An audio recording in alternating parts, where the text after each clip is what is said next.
की इस वीडियो में बात करेंगे यूपीएससी एग्ज़ाम की। जितने भी लोग तैयारी कर रहे हैं उनको पैटर्न को पता होना चाहिए कि उसका जो पैटर्न है वो किस तरीके का है, उसमें क्या-क्या फ़ेजेज़ होते हैं, कितने स्टेप होते हैं इनको क्वालीफ़ाई करने के लिए। तो चलिए आज की इस वीडियो में हम बात करते हैं।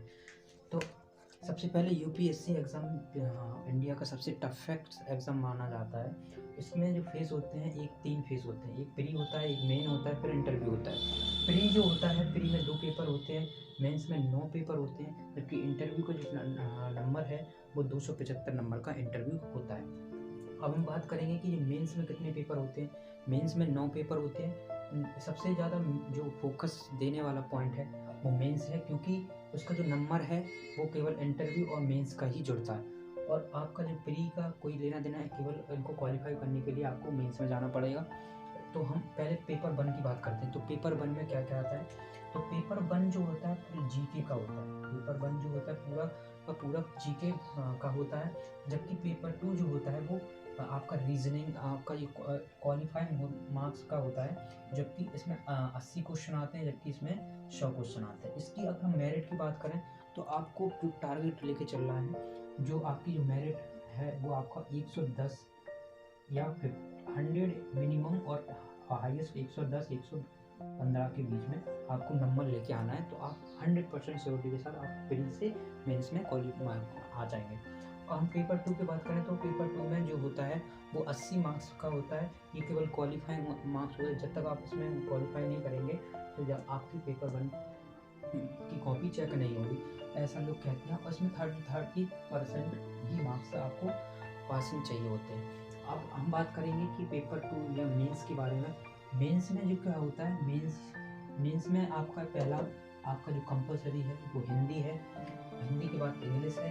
इन दोनों के जो मार्क्स हैं ये 3-3 घंटे के होंगे, लेकिन आपका ये 300 मार्क्स का होगा। इसमें आपको केवल 75 के पास समथिंग आपको मार्क्स लाना है। इसमें 33% आपको मार्क्स लाना है। 33% इसमें मतलब क्वालीफाई। तो आप इजीली अगर हिंदी और इंग्लिश की बेसिक नॉलेज रखते हैं तो आप इसको ईजिली क्वालीफाई कर सकते हैं। अब मेन चीज़ है जो यहाँ से स्टार्ट होगी वो होती है ऐसे। अब ऐसे का जो होता है वो 250 मार्क्स का होता है। पेपर जीके का पेपर 1 भी 250 मार्क्स का होता है। पेपर 2 भी 250 मार्क्स का होता है। ये भी 250 मार्क्स का, ये भी 250 मार्क्स का। और जो आपका स्कोर बढ़ा सकता है वो आपका ऑप्शनल होगा। ऑप्शनल में आपका जो 250 मार्क्स का होगा ये भी 250 मार्क्स का होगा। मीन्स अगर हम देखें तो आपका 1200 1000 तो ये हो गया, 1500 और आपका 250 मतलब 1750 नंबर। ये आपका आपका मेंस का है। मेंस में आपको मिनिमम जो लाना है, अगर हम मिनिमम और मैक्सिमम की भी बात करेंगे कि आपको कितना मतलब आप टारगेट कर सकते हैं। इसमें जो नंबर आपको इंक्रीज़ कर सकते हैं सबसे ज़्यादा तो ऐसे और एथिक्स, ये जो जीके पेपर 4 होता है एथिक्स का, उसमें कर सकते हैं। इसमें केवल आपको लिखने का और प्रैक्टिस करने के ऊपर है। इसमें आप मैक्सिमम 160 170 नंबर 50 से 160 के बीच में ला सकते हैं, लेकिन इसमें भी आप हाईएस्ट 130 के आसपास ला सकते हैं। और इसमें बहुत ही कम होता है कि इसमें स्कोर बढ़े। आपका ऑप्शनल पे भी डिपेंड करता है। ऑप्शनल अगर इसमें मैच कर रहा है तो आपका ये जीके का बढ़ सकता है। और इसमें आपको मिनिमम टारगेट लेके चलना है कि 290 या 300 के पास ये नंबर आपको लेके आने हैं। ये बहुत ईज़ी है कहना, लेकिन अब जिस दिन आप काम करेंगे इस पे तब पता चलेगा और आप प्रैक्टिस करेंगे। और ऐसे ही नहीं होता कि मतलब 300 बहुत 500 में से 300 लाना बहुत ईज़ी है। बीए में ये का पेपर नहीं है, एमए का कि कॉपी भर दी, कुछ भी लिख दिया कि और नंबर आ जाएँगे। इसमें आपको पॉइंट टू वाइज़ लिखना होता है और आंसर राइटिंग की प्रैक्टिस ज़्यादा करनी होगी, तभी जाके इसमें आप कुछ कर पाएँगे। तो अब हम बात करते हैं देखिए, जीके पेपर 1, पेपर 2, पेपर 3 हो गया जो 250 मार्क्स के होंगे।